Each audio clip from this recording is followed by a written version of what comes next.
Hey guys, the subnote I'm doing this week is a women's health one. Patient is a 16-year-old African American female that presents to the clinic with her mom. Both are good historians. Chief complaint is irregular, heavy periods with moderate to severe cramping. She started her period when she was 12 years old, and up until the last 5 months, they've been regular with only mild to moderate cramping.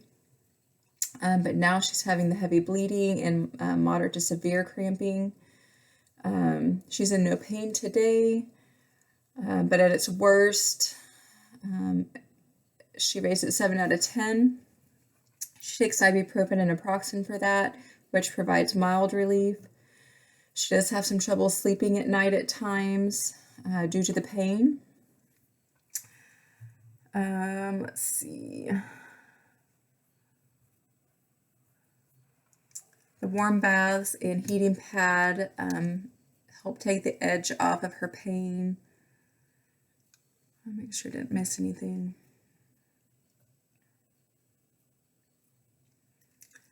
The other concern that mom has is that she doesn't feel like her daughter is eating enough. She's lost 30 or 40 pounds in the last year. Patient states that it is an intentional weight loss. She's been exercising and not eating as much.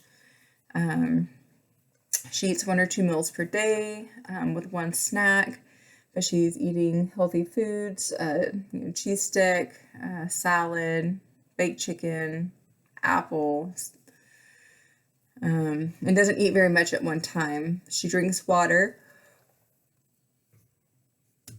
Excuse me, it's been a long day.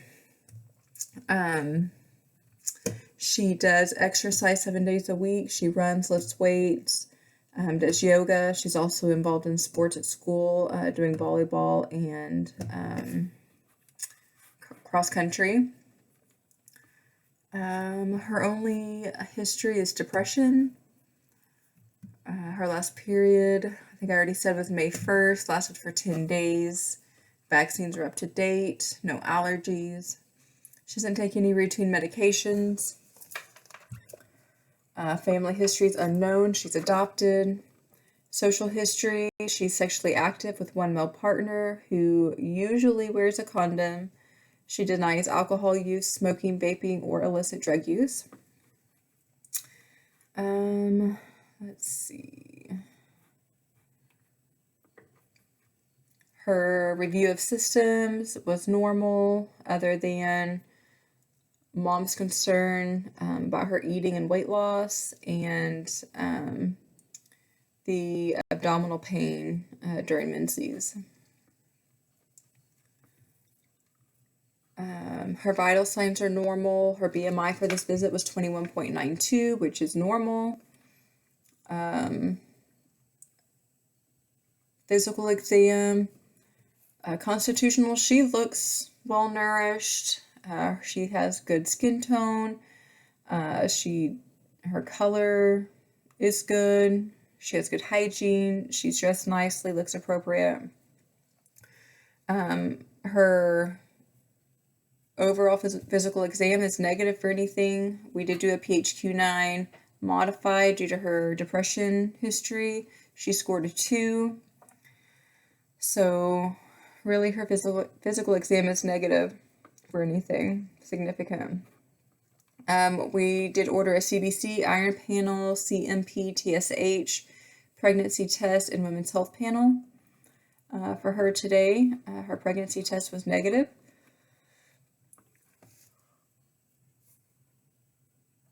Sorry, again. Our differentials are abnormal uterine bleeding and PCOS and anorexia. For the abnormal uterine bleeding and PCOS, mom refused vaginal ultrasound at this time. She wants to try birth control, which is one of the options we had presented to her, to see if that provides any symptom improvement. And then we're going to do the labs that I already mentioned. We started her on Junel FE 120 POQ day. Education included taking her birth control at the same time every day, what to do if she missed a pill, education on STI prevention, the risks involved with taking a combination birth control, high risk symptoms to look for, like, redness, swelling, pain in an extremity, sudden shortness of breath. She'll follow up in 12 weeks. That'll give her time to get on that birth control, get a few periods, see if it's going to be beneficial to her or if we need to do some additional testing. For as far as the anorexia goes that mom's concerned about, I think I would probably just monitor that as her weight falls in a normal BMI. She looks healthy.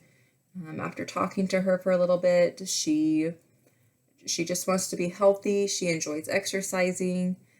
She doesn't seem to have a body image problem. But mom does want her to see a dietitian since she's not eating enough, which I agree with. And then possibly talk to a counselor or something, just with her history with adoption. They don't want to miss anything if she has something else psychologically going on that we didn't dig deep enough to find. So the consult was placed for both a dietitian and a counselor.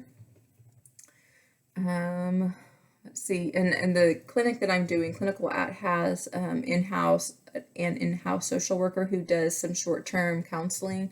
So I think they're going to talk to her first and see if they can't figure something out there. And if she needs something longer, then the social worker will refer her out for further counseling. We did discuss some healthy eating habits, adding protein to her meals, more protein to support that high level of exercise that she does. And the patient seems to be agreeable to that.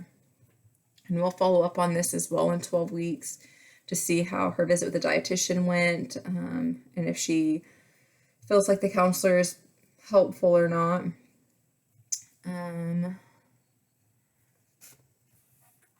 I think I covered everything. Thank you.